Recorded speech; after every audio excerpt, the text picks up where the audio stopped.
Olá, boa noite. Sejam todos muito bem-vindos aqui à nossa série de lives da Cerebral Influencer Desmascarando.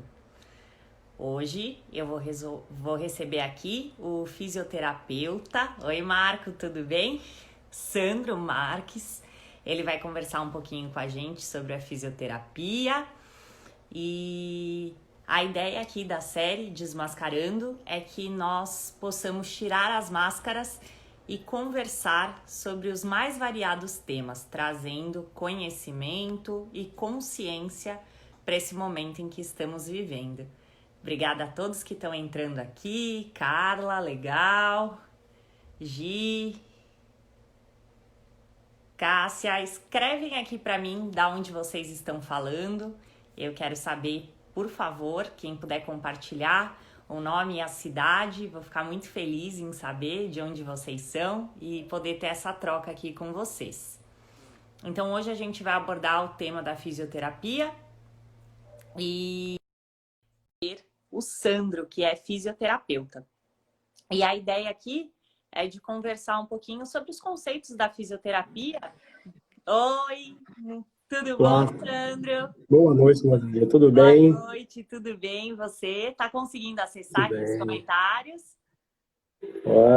Acabei de ver, né? Entrando agora. Tá me ouvindo bem, Nathalie? Eu tô, e você? Tá só um pouquinho baixo, mas Deixa eu aumentar tá meu. bem. Melhorou? Melhorou. Ah, tá. Tava com o volume no meio. Eu pedi aqui para o pessoal compartilhar com a gente da onde eles estão falando, as Sim, cidades, já sim. colocaram aqui de São Paulo. E Pô, lá. conversei um pouquinho sobre a nossa Sim. ideia inicial e aí eu queria que você se apresentasse para todo mundo, falasse um pouquinho sobre você, sobre a sua carreira como fisioterapeuta, aquilo que você puder compartilhar conosco para o pessoal te conhecer um pouquinho melhor. Oi, Legal. Tati, tudo bom? Ô, Tati. Grande Tati. Então, gente, boa noite a todos. Tá? Meu nome é Sandro Marques, né? Eu sou fisioterapeuta formado desde 2009 pela Universidade Paulista. Tá? Não sou de São Paulo, sou de Belém do Pará, né? Inclusive, é até interessante porque eu vim para cá para terminar um curso de quiropraxia módulo Seitai, né?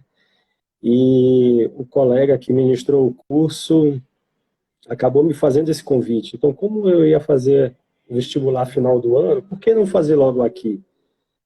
E acabei aproveitando essa oportunidade, fiz, né? Acabei entrando até pela Universidade Paulista, por conta que me deu bolsas, por conta como eu era atleta na época, na modalidade de Taekwondo. Então, eu consegui fazer a faculdade até o terceiro ano, tendo bolsas, né? Quando você chega no último ano, você tem que optar realmente por estudar.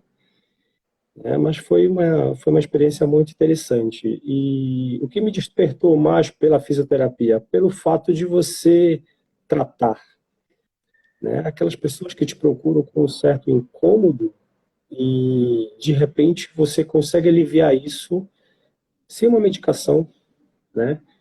Através das mãos, né? Entender como é que o corpo funciona. Então, isso me deixou muito mais intrigante, né? E os professores, desde a época, né? Até hoje eu tenho contatos principalmente com os meus orientadores, né? São pessoas assim que sempre me ajudam até hoje e sempre deixaram bem claro que a gente deveria olhar para o paciente como um todo, e nunca como uma articulação, um joelho, um tornozelo, um ombro, enfim. Atrás de cada dor existe Um ser. um fator, né, que levou aquilo. Pode ser mecânico? Sim, né? O fisioterapia o fisioterapeuta ele trata do movimento, né? E isso foi muito, muito, muito interessante. E eu acabei fazendo algumas especializações, né? Tinha uma grande dificuldade na área respiratória na faculdade, e como eu tinha muita facilidade na parte desportiva, neuro, ortopedia, né? Eu pensei ao contrário. Os colegas falavam, vamos fazer desportiva, vamos fazer ortopedia. Aí eu falava, não, eu vou fazer o que eu tenho mais dificuldade, uma especialidade onde tenho mais dificuldade. E acabei fazendo respiratória, né? Tá. Santa Casa de São Paulo. Eu estudo Então, lá. Eu estudo lá. que conhece Sim, aqueles lugares, né? conheço Tenho amigos bastante até aqueles hoje lá. caminhos, né? Aquelas entradas subterrâneas. Uma coisa como você olha assim, eu digo, nossa, que coisa legal, né? Eu estou aqui no meio, enfim. Mas foi uma experiência assim, que eu acho que se eu pudesse passar novamente por essa instituição, me ensinou muito. Eu lembro que na apresentação foram 50 alunos. Entre esses 50 alunos, 49 falaram mal da ortopedia. 49. Eu odeio que não sei o que, isso, aquilo. Um falou bem, né? Que fui eu. Todo mundo ficou me olhando assim, nossa. Só que eu paguei um preço, né? Eu fui, mas de certa forma, pegaram bastante, alguns professores, não, bem pouquíssimos. Realmente, eu fui colocado à prova, pensei em desistir realmente, né? Porque falaram, tinha professor, né, que falava para mim, vai para ortopedia, você não sabe nem o que é um ventilador. Para mim, ventilador era teto ou de Uhum. mesa. Eu não entendia como era que a gente poderia ventilar um paciente, né? Era uma área da fisioterapia que para mim era totalmente diferente. Eu sabia que tinha, mas não sabia que te dava uma visão muito profunda de como é que funciona a máquina corpo humano e como é que o fisioterapeuta ele atua nessa área, né? E atua com uma maestreza importantíssima, tá? Ouvimos hoje, né? Ouvimos muito aí que os médicos fazem a parte dele com essa pandemia toda, né? Mas o fisioterapeuta tem um papel fundamental. Ele que ventila o paciente, ele que mexe no ventilador, ele que coloca esse paciente, ele que sabe o índice adequado para tirar esse tubo do paciente, né?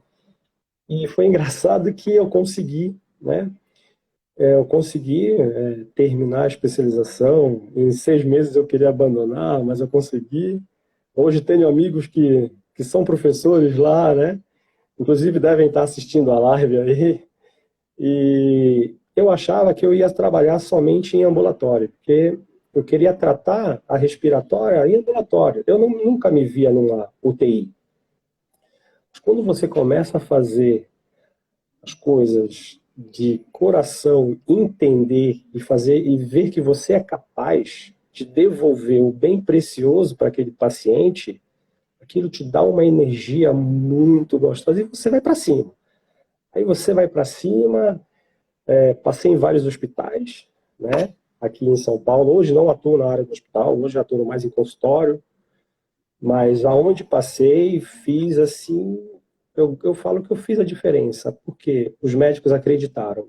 Eles começaram a observar melhor como a fisioterapia trabalhava. Eles achavam que a fisioterapeuta era só aspirar. Uhum. Quando você começa a fazer a correlação do pulmão com o músculo, principalmente grandes músculos, né? Quadríceps, os DPOCs da vida, né? Eles precisam do quadríceps para poder ter uma oxigenação melhor.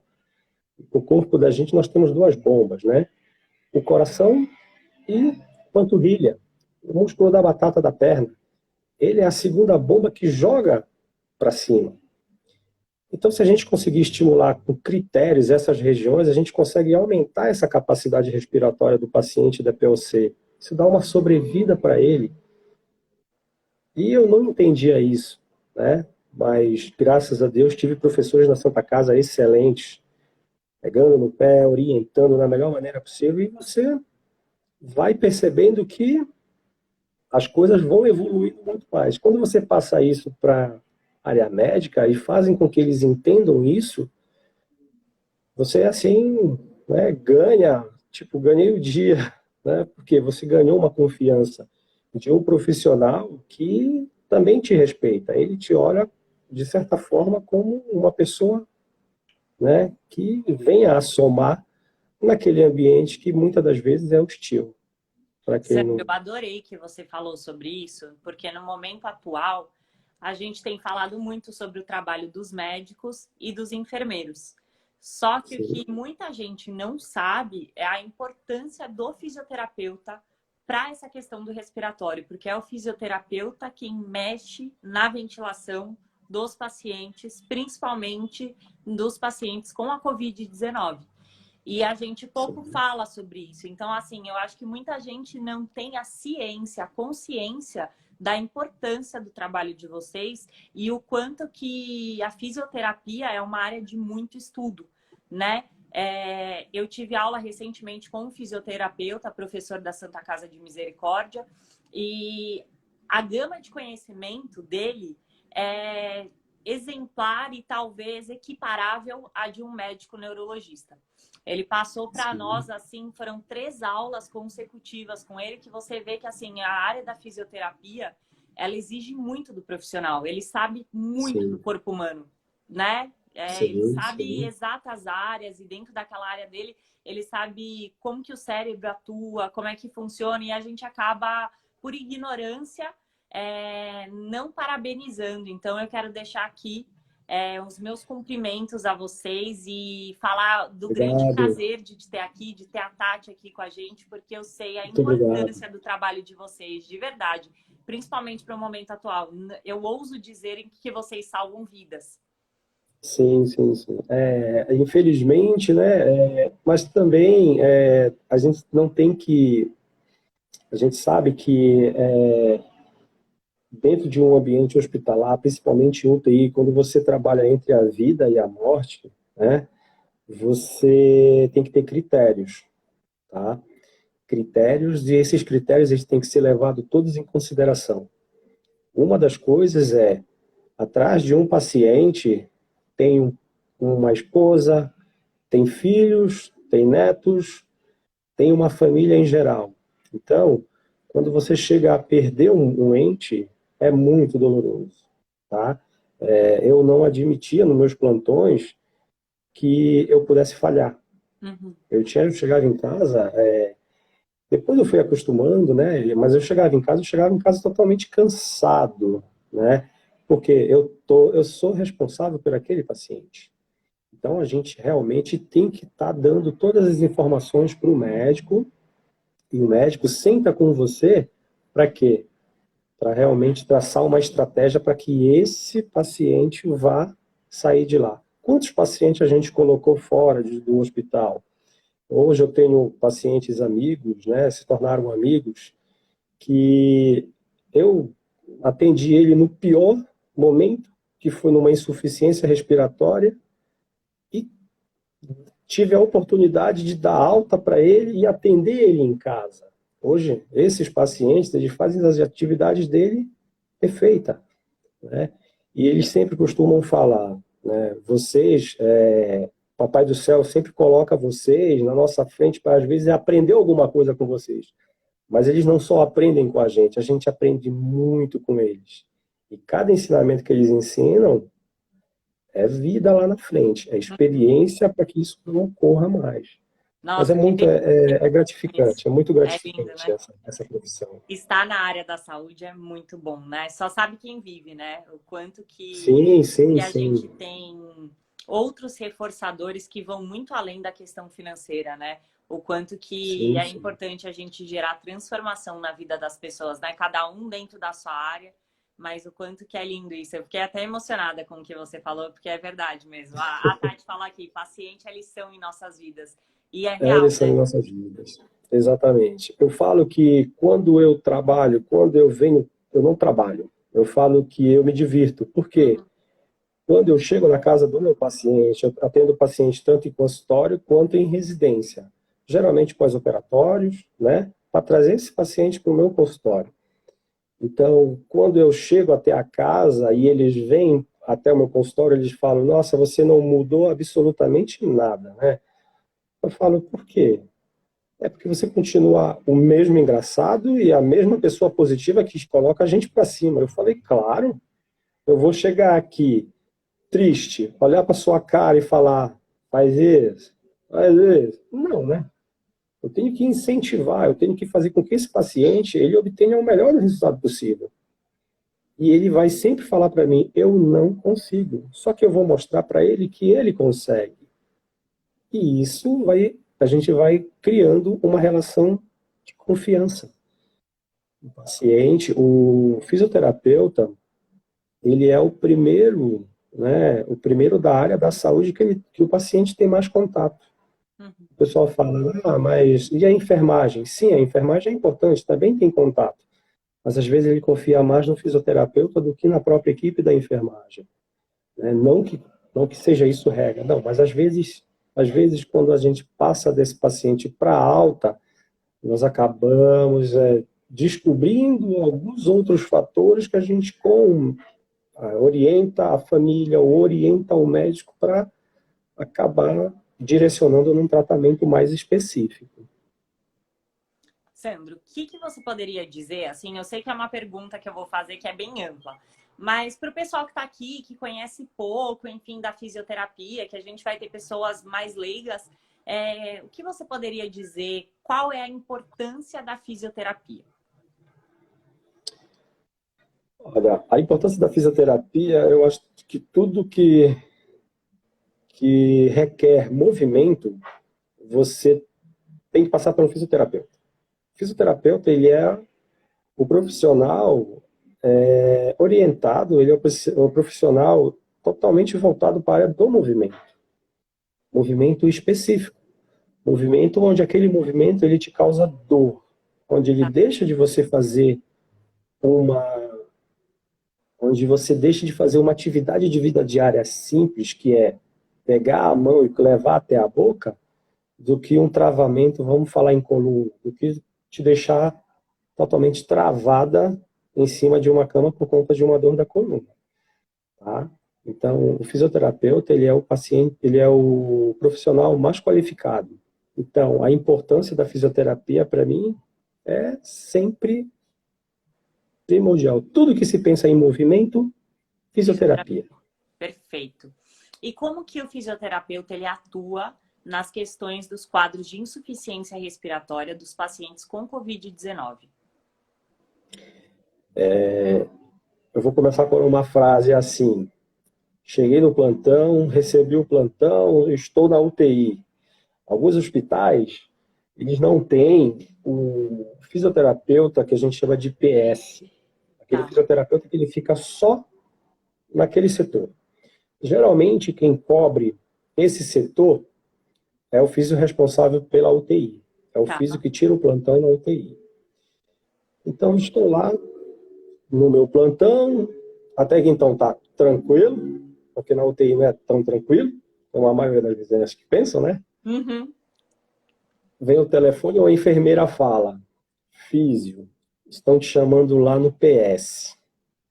A importância é essa aí. Quando a gente chega lá, ou o paciente já está sendo entubado, ou já está entubado, ou o paciente está com uma insuficiência respiratória grande, a gente tem que melhorar essa insuficiência respiratória o mais rápido possível. Então é agoniante você olhar para o paciente e o paciente está com falta de ar. Aquele paciente, de qualquer forma, ele quer respirar, respirar, respirar. Então, se você não tiver controle e um pensamento rápido no que pode fazer, numa avaliação que você passa o olho e percebe o que está acontecendo, você tem que agir em fração de segundo. Então, a importância do fisioterapeuta na insuficiência respiratória, ele é primordial. Até para evitar que esse paciente ele chegue ao tubo. Fazemos todas as abordagens possíveis. Quando esse paciente não consegue, infelizmente, ele vai para o tubo. Mas quando ele vai para o tubo, nós, fisioterapeutas, já temos que estar pensando quantos dias ele vai ficar no tubo. A gente já tem que pensar lá na frente que ele não tem que ficar muito tempo nesse tubo. Tá bom. E existe alguma massagem, alguma coisa que vocês façam? Ou esse tubo já é o ventilador que a gente fica ouvindo toda hora falar na TV, na rádio? É isso? O tubo é ligar a ventilação. Isso. O tubo seria, no caso, uma cânula, que é introduzida na região da traqueia, ela vai até o pulmão. Tá? a gente conecta, a gente fixa ela, para ela não ficar saindo. Nesse tubo, ele tem um balãozinho. Esse balãozinho tem uma pontinha para fora, um cuffzinho, outro balãozinho menor. Então, a gente coloca o cufômetro ali, coloca uma determinada pressão e nessa região, esse balão ele infla. Quando ele infla, então ele evita que você tenha escape de ar e a descida de secreção ou qualquer tipo de alimento. Tá. Esse cuff é importante da gente deixar ele insuflado com uma pressão adequada para não escorrer secreção para dentro do pulmão. Porque até isso, essa secreção em contato com o pulmão acaba tendo uma pneumonia química, que a gente costuma falar, por conta de gotículas da própria saliva, acaba infectando o pulmão. Então a gente tem que deixar esse cuff bem mais insuflado. E conecta a uma traqueia mecânica que é ligada ao ventilador. Nesse ventilador, dependendo dos parâmetros ou da patologia que esse paciente chegou, a gente vai ajustando que ele fique de maneira sincrônica com o ventilador. Então aí entram os médicos com as drogas para fazer com que esse paciente ele rebaixe e seja conectado no ventilador e que ele não fique brigando com o ventilador. O que é a briga do ventilador? É o paciente querendo puxar o ar e o ventilador puxando mais, dando mais ar para ele, ou não, ou o paciente, ou o ventilador já fez um ciclo e o paciente está tentando já fazer outro ciclo. Então, isso é a que a gente costuma falar, briga do ventilador. Então, ele é sedado, tá? Então, a gente acopla, o que a gente costuma chamar é acoplar esse paciente ao parâmetro do ventilador. E, no decorrer do plantão, a gente vai colhendo os exames, né? Os médicos vão pedindo os exames e a gente vai acompanhando por um exame de gasometria, raio-x, para saber quanto tempo a gente pode prever que esse paciente fique. A Tati comentou aqui que o impacto da Covid-19 com relação aos pacientes entubados é exatamente isso. Eles demoram mais para desmamar o ventilador. Sim. Sim. Eles demoram um pouco mais até por conta que é um quadro de inflamação, né? Quando você trabalha com quadro de inflamação no pulmão, o pulmão é como se fosse, ele é um tecido que ele precisa de oxigênio. Aliás, tudo no nosso corpo ele precisa de oxigênio de maneira dosada. Então, antes, uma coisa bem fininha, tá? Quando ele chega ao próximo ao capilar, faz o movimento de inspiração, ele chega praticamente quase a tocar nesse capilar sanguíneo, é onde faz a troca gasosa, onde há excretado o sangue rico em CO2, trocado pelas moléculas de oxigênio. Então, esse pulmão ele volta a repercutir, volta a ventilar de maneira adequada. Quando esse paciente ele tem uma quantidade de CO2 muito grande, ele começa a que a gente costuma falar de uma acidose respiratória. Tá? Então, ele demora mais, é onde o sangue está um pouquinho mais escuro, tem algumas complicações a mais, então o fisioterapeuta ele tem que tentar ali junto com a equipe médica, às vezes por conta de medicação, tá? Tentar fazer com que esse índice de CO2 ele fique baixo e o índice de O2 ele fique mais adequado para ele melhorar esse tecido pulmonar. Tá? E a inflamação é inevitável. E nessa pandemia do Covid, a inflamação, no grau que o paciente ele se encontra às vezes, é inevitável. Então tem que ser controlada muito bem pela equipe médica, com medicação. Tá? Para quais pessoas que a fisioterapia é indicada? Quais são os pacientes que devem procurar um fisioterapeuta? Ou só se deve fazer fisioterapia com indicação médica? Não. Tá. Só indicação médica, não. Tá bom. Eu costumo falar que eu frequentava o consultório de fisioterapia desde os meus, acho que 12 anos de idade. Então eu pratiquei muito esporte, era judô, esporte de contato, taekwondo também. Então minha fisioterapeuta olhava para mim e falava, meu, você vai passar 5 dias aqui, o Uhum. próximo final de semana você vai viajar, aí você vai se arrebentar, usar esse termo comigo, você vai se arrebentar, na segunda ou terça-feira você volta, e aí fica nisso, você tem que parar. Eu falava, mas eu não posso, eu tenho que competir. E um dia ela falou para mim assim, você é uma máquina, só que a tua máquina não vai durar para sempre.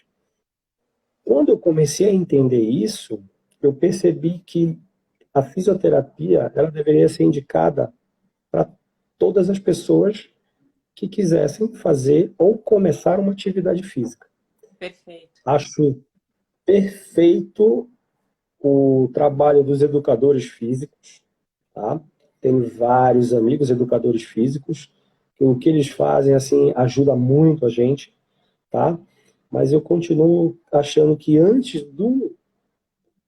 da pessoa procurar um educador físico para fazer uma atividade, ele deveria passar numa avaliação funcional com o fisioterapeuta, para saber se ele tem um músculo mais fraco, se ele tem uma compensação. Isso o fisioterapeuta ele consegue identificar melhor. Ah, mas e aí? Ele vai fazer fisioterapia de antes de ir para uma academia? Não. Ele pode fazer uma avaliação e essa avaliação ser corrigida. Algumas orientações, às vezes algumas manipulações, uma, duas manipulações, é muito, muito pouco de o que você mandar esse paciente procurar realmente uma academia. Às vezes não é identificado esse problema. Lá na academia ele começa a fazer, de repente ele ganha uma lesão alta, muito mais grave. O tempo dele de recuperação para essa lesão vai ser maior. Aquele trabalho que ele deveria fazer como prevenir para depois melhorar e ter um rendimento bom, vai duplicar ou vai triplicar de tempo. Uma criança, ela pode ser indicada para fazer fisioterapia como uma forma preventiva? Sim, sim. Para criança, deveria ser uma fisioterapia bem mais leve. Por exemplo, eu também dou aula de RPG e atendo paciente com Eu ia RPG. perguntar isso. Então, fala Né? para nós sobre o RPG. Por exemplo, criança, né? A criança, ela, por si só, a criança é hiperativa. Então, o RPG, você coloca esse paciente numa determinada postura, esse paciente tem que manter uma concentração. São exercícios de respirações, né? E exercício de postura muito pesado. Então, é claro que uma criança ela não vai conseguir ficar o mínimo que são 12 minutos. Uhum. Pouquíssimas crianças elas conseguem isso. Então, deveria ser de uma forma um pouquinho mais lúdica e fazer com que essa criança conseguisse um trabalho mais adequado. Mas, criança, a fisioterapia na questão da criança deveria ser também um pouquinho mais direcionada, não pincelada. Aí é diferente. Pincelada é, vou dar qualquer coisa sem nenhum objetivo. Não pode. Tem que ter um objetivo, tem que ter uma coisa direcionada. Melhorou? Percebeu? Por favor, libere esta criança para fazer uma atividade mais direcionada. O aproveitamento dela vai ser bem maior.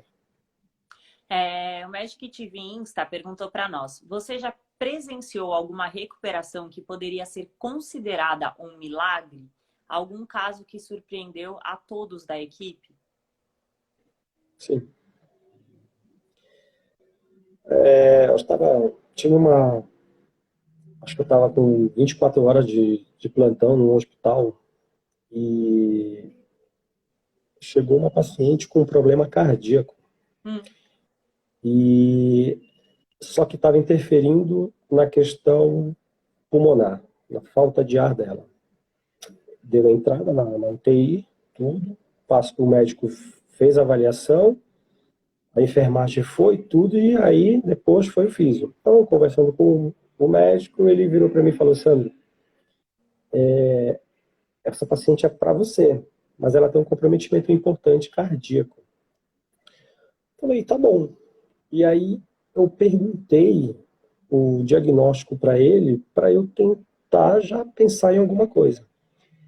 Ele me falou e eu não entendia o diagnóstico, eu não conseguia fazer uma analogia rápida, né? Eu cheguei ao leito dessa paciente e aí, conversando com ela, e ela sempre agradável, calma, e eu tentando disfarçar, mas eu tentando, sabe, alguma coisa, avaliando tudo. Teve uma hora que eu falei, olha, eu vou fazer o básico que o pulmão consegue fazer, né? Então, se ela está com um pouquinho de falta de ar, eu vou tentar acalmá-la e ganhar um pouco dessa capacidade respiratória dela, até para aumentar esse índice de oxigenação, para ela ficar mais calma ainda. Esse objetivo eu consegui. Diminuir a concentração de oxigênio no catéter. Falei, olha, à tarde eu vou ficar te observando daqui, mas à tarde eu volto para fazer um outro atendimento. Hoje, eu ainda brinquei com ela. Falei, hoje você não me escapa, tudo bem? Aí ela riu e falou, tudo bem. Quando foi? Aí eu fui atrás, pesquisei, conversei com o médico me falou o diagnóstico, eu não me recordo agora, e eu fiquei procurando na literatura alguma coisa, não vi. Eu falei, e agora? Falei, eu vou, pelo que eu aprendi, eu vou fazer o que o pulmão ele está pedindo. Se está tendo comprometimento cardíaco, eu vou colocar esse pulmão para funcionar. E foi. Quando eu cheguei para atender ela à tarde, ela já estava mais alegre, com um índice de oxigenação bem mais alto, tudo mais calma. Fizemos um trabalho respiratório muito bem, tudo isso aqui, só que ela tinha que fazer uma cirurgia cardíaca. E à noite ela ia ser transferida do hospital para fazer a cirurgia. E aí, quando eu fui saindo, ela segurou na minha mão e falou, doutor, muito obrigado. Aí eu falei, de nada, vai dar tudo certo. Ela falou, já deu. Aí eu falei, amém. Ela, então, você é católico? Eu digo, sou. Você acredita em Deus? Eu falei, sim. Vou te falar um ditado bíblico. Aí eu falei, fique à vontade. Ela falou, Deus capacita os incapacitados. E a sua cara de manhã, quando você veio aqui, só você não percebeu. Você estava desesperado e não sabia o que fazer. Eu falei eu olhei bem sério para a cara dela e falei, nossa, que verdade, né? Aí ela falou, então, mas você voltou com a hombridade e me explicou o que eu tenho. Hoje eu sei o que eu tenho e você conseguiu fazer um bom trabalho. Eu falei, vai dar tudo certo na cirurgia. Quando eu fui conversar com o médico falou para mim, olha, essa cirurgia dela é 99% de dar errado. É muito delicada. E entreguei, né? Tá bom. Quando eu fui passar o plantão, ela chegou, tudo deu tudo certo, tudo. Depois de 3 dias eu voltei para o hospital, ela estava tendo alta da UTI para ir para a enfermaria. E aí eu fui conversar com ela, falei, tudo bem? Ela falou, eu não falei que deu certo? Tá vendo como é? Você tem que acreditar. Teoricamente, a medicina cravou 99% de dar errado. Mas, então é assim, tem coisas que a gente realmente é abençoado. Sandro, para as pessoas que estão ouvindo a gente aqui hoje e estão com dor, e de repente estão com medo de buscar um médico por conta de toda essa questão da quarentena, de ir para um hospital, na dor, calor ou gelo? Aí tem que avaliar bastante o critério. O critério, vamos dizer assim, já está frio, né? Eu costumo brincar com os pacientes, olha, vai fazer gelo, você não precisa colocar o gelo, molha o pé e coloca para fora da casa, deixa ali uns 20 minutos, né? Mas assim, acho que depende muito da sensibilidade. O idoso, ele se dá melhor com o quente. Com quente, tá. O adulto, o jovem, o atleta, ele se dá melhor com gelo, até por conta da densidade do tecido, processo de metabolização e tudo, tá? Mas eu sempre costumo perguntar para o paciente, você já fez o gelo? Só que detalhe, quando a gente orienta um paciente a usar gelo, o frio ou o quente, a gente tem que orientar ele da maneira correta. O que acontece? Tem paciente que chega e fala, eu coloco o gelo diretamente na pele. Não pode. Eu compro aquela bolsinha que tem o gel, eu falei, é bonito aquilo. Ah, mas eu coloco, de repente acabou de jogue fora. Porque isso não funciona. Essa bolsinha de gel que a gente coloca no calor, lá na geladeira, ou coloca na água, ela já perde ali 50% da função dela no ambiente. Você vai colocar na pele, às vezes ela está tão gelada ou está tão quente que ela machuca a sua pele. Você ganha uma queimadura, tanto fria quanto quente. Tá? Então, como eu costumo orientar, vai fazer o quente, uma bolsa, uma toalhinha, tá? Ou 2 folhas de papel toalha, coloca em cima, morna, uma bolsinha morna. Ou um saco com água, um pouquinho, não é quente, não é pelando, é morna. Você tem que a folha de papel ela vai graduando, ela vai soltando para o teu corpo aquela temperatura adequada e você permanece um determinado tempo. A literatura diz que são 20 minutos a 25 para o frio e 20 minutos para o quente. Então Menos. depende muito de quem você está orientando. O calor ou o frio? O idoso, nessa época, é mais o É o frio, quente. é mais o calor. Tá. E um adulto normal pode fazer o gelo, mesmo que esteja frio. Pode fazer o gelo. Isso. O gelo totalmente também, quebra o gelo num paninho, coloca num saquinho, tira o ar, o excesso de ar dele, deixa ele bem maleável dentro do saco. 2 folhas de papel toalha em cima da região dolorosa, tá? Ou inchada, até para fazer uma vasoconstrição. Coloca a bolsa, o saquinho de gelo em cima e enrola com uma faixa numa pressão média. Não pode ser uma pressão forte nem uma pressão leve. Tá. Só um pouquinho, só por cima mesmo. Isso, uma pressão média. Tá. O que é osteopatia? Porque Osteopatia, eu né? soube que você estuda isso, né? Hoje eu trabalho com osteopatia, né? A osteopatia, na verdade, ela é nada mais do que um sistema autônomo, né, de cuidados de saúde primária. Tá. Ela se baseia muito no diagnóstico diferencial. O que seria isso? Através das mãos. Nós, osteopatas, a gente costuma trabalhar muito com as mãos. Então, a gente tem a sensibilidade de diagnosticar uma disfunção num determinado tecido. Pode ser numa articulação, pode ser no músculo, né? A osteopatia hoje ela é bem, né, dividida. A gente tem, então, a osteopatia estrutural, a gente tem a osteopatia visceral. As vísceras, elas têm uma relação muito, muito interessante com a parte da estrutura, a craniana, né? E a biológica. Também o sistema tônico-postural, que se ele tiver com algum tipo de desvio ou disfunção, ele vai automaticamente influenciar o sistema todo estrutural. Tá. Então é um trabalho de prevenção. Hoje, se você falar para mim assim, indicaria a osteopatia para qualquer pessoa? Sim. Uhum. Nasceu uma criança? Sim.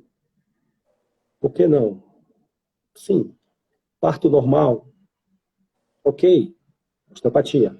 Hoje, se eu tivesse um filho, ele com certeza ia passar por um osteopata pediátrico. Para quê? Para saber se tem algum tipo de disfunção.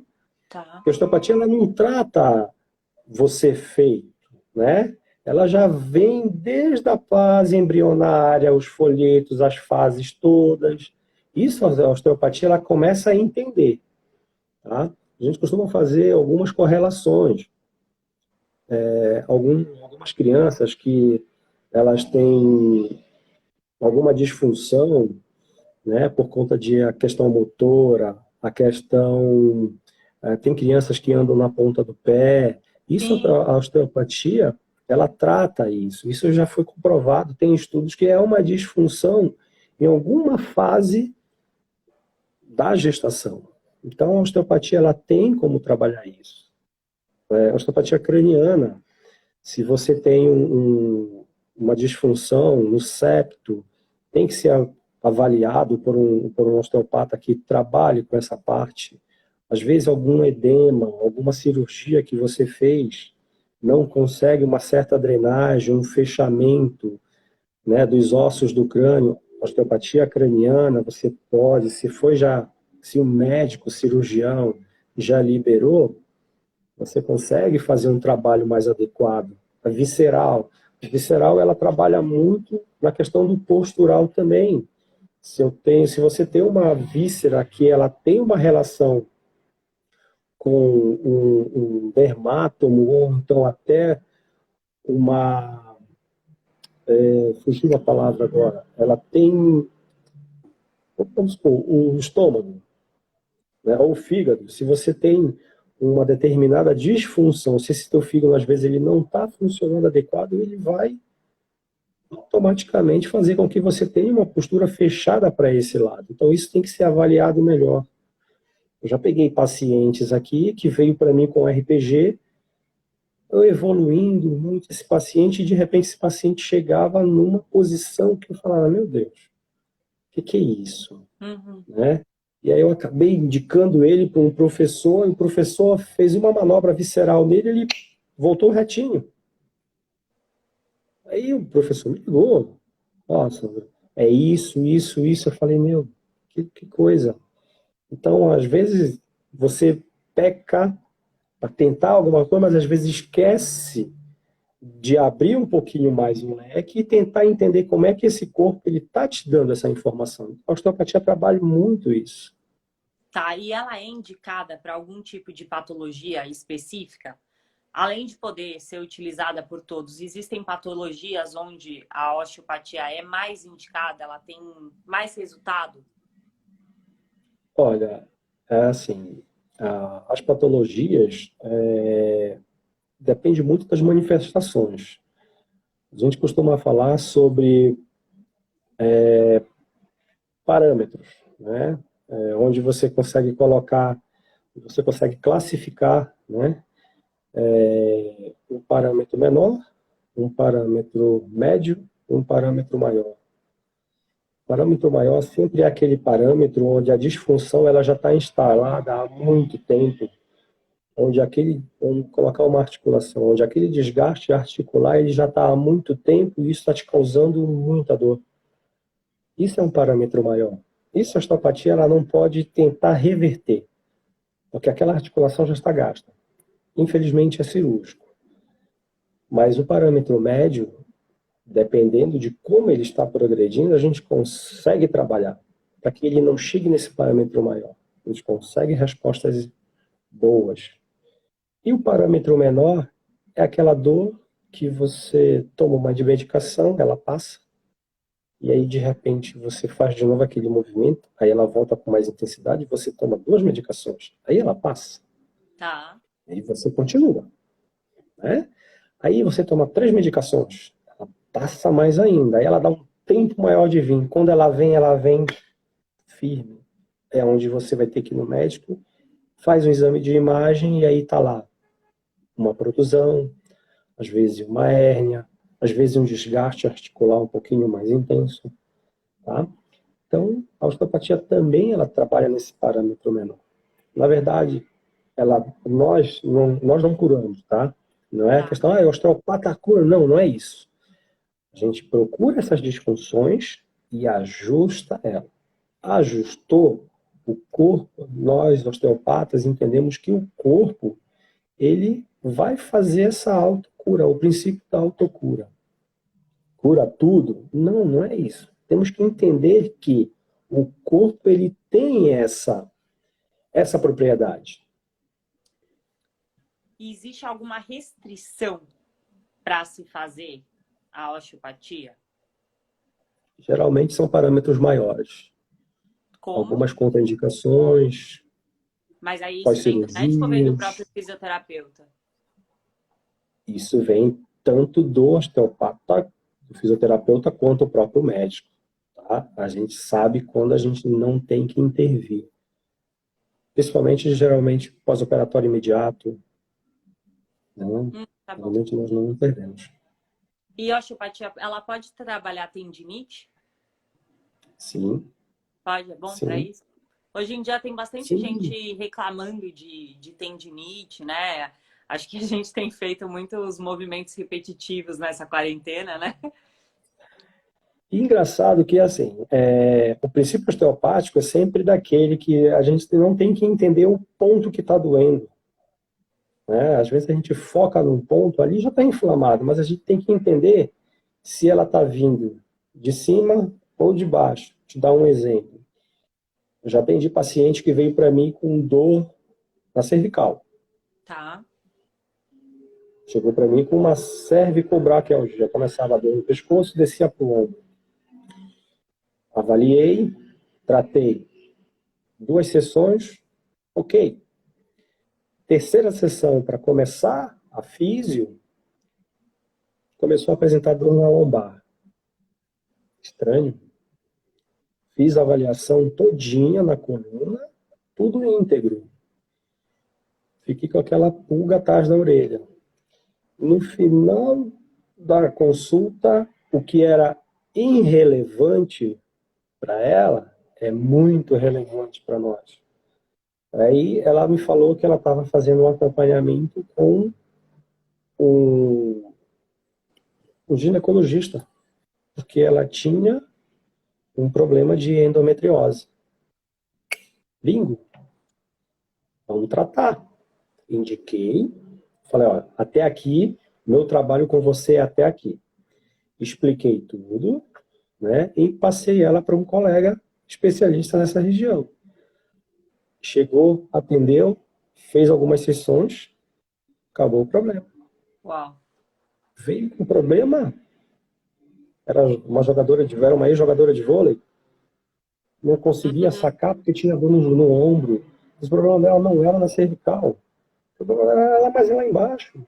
Por quê? O corpo todo ele está Conectado, né? É tudo uma conexão, né? A Julieta, ela comentou aqui que a osteopatia ajudou muito com as dores da fibromialgia.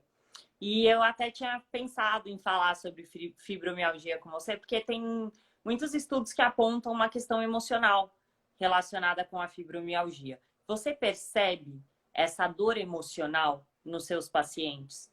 Que o quesito emocional ele influencia muito, assim, que de repente o simples fato, a primeira vez que a gente conversou, você me falou sobre a questão dessa postura do fisioterapeuta de acolhimento do paciente e o quanto que isso é importante. E aí eu queria falar sobre isso com você, assim, sobre o que você percebe na sua conduta do dia a dia e dessa questão mesmo. Você acha que o fisioterapeuta ele tem que ter esse preparo mesmo de atencional, de ter essa empatia para com o paciente, que isso dá um resultado no trabalho?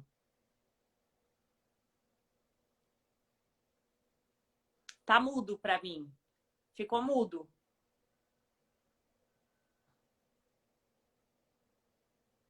Não tô ouvindo. Pessoal, comenta aqui. Vocês estão me ouvindo? Estão ouvindo o doutor?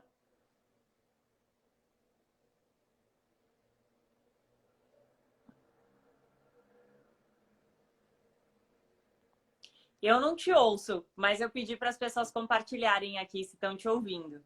Sem som. Tá sem som. Não dá para ouvir. Quer sair, hein? Tá.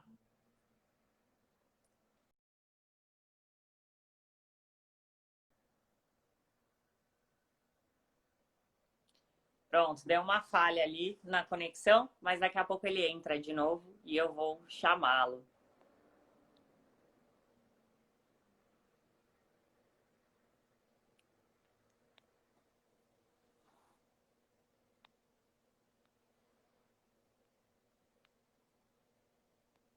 É normal acontecer isso, né? A gente tá aqui e de vez em quando essas coisinhas acontecem.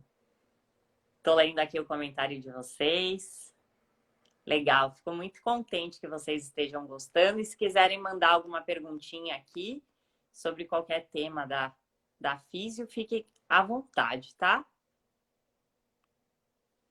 Prontinho, já retornou.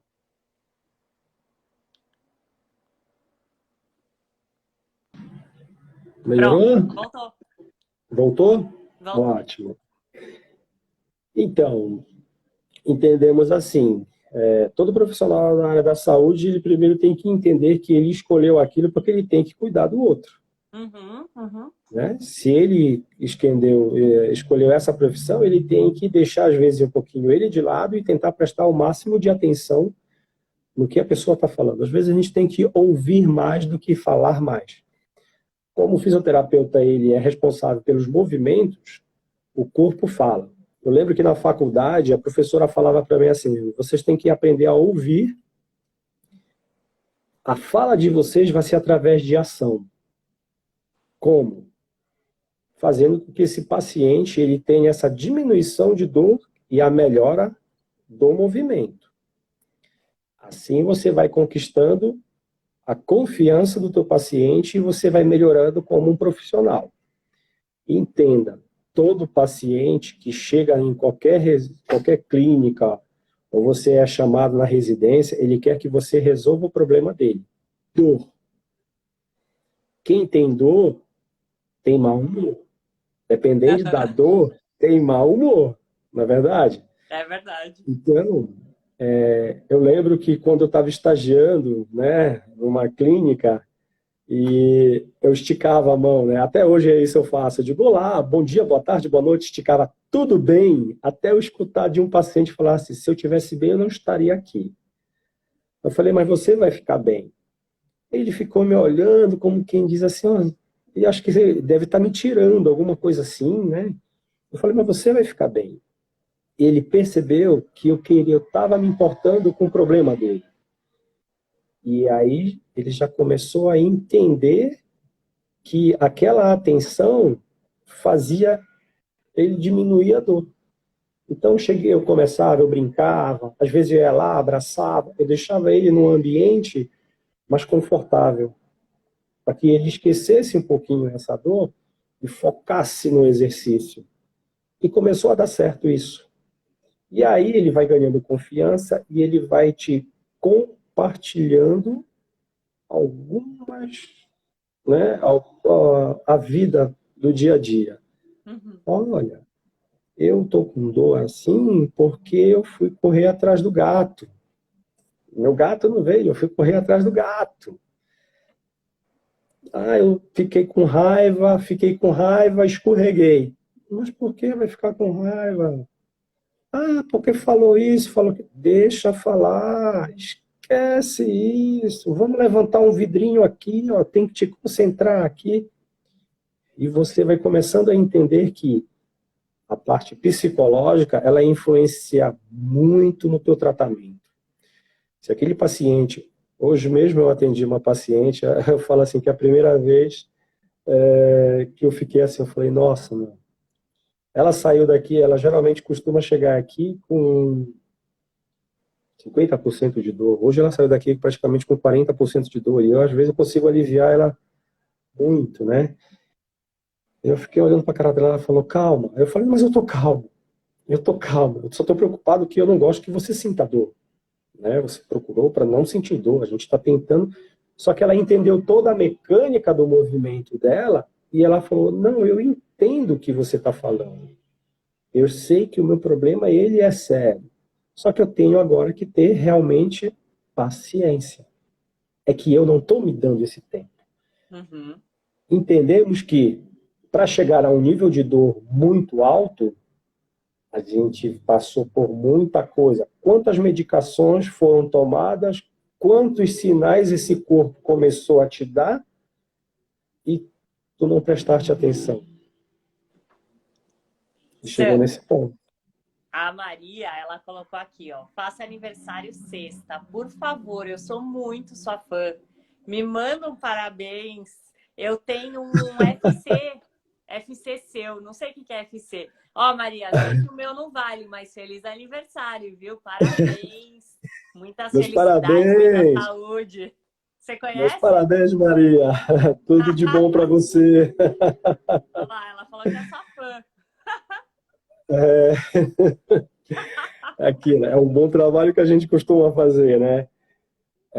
E assim, não tem como não pegar os pacientes no colo, né? Eu tenho colegas que falam assim, meu, você mima muito seu paciente. Eu falo, gente, não é mimar. Eu acho que é primeiro você ter você tem um respeito. Respeito por quem te procura, respeito pela pessoa que tem aconteceu algo que está deixando ela incapaz. Eu falo assim, de tudo nessa vida já aconteceu. Então, para você, às vezes, para você entender, às vezes você tem que passar por algumas situações, né? Quando eu fazia respiratória na Santa Casa, eu perguntava para todos os colegas: alguém aqui já foi aspirado em sala de aula? Todo mundo, o quê? Eu falei, eu já fui, então a experiência eu já sei. Então, quando eu ia aspirar o meu paciente na UTI ou casa de repouso, era o máximo de cuidado possível, porque eu sei que incomoda.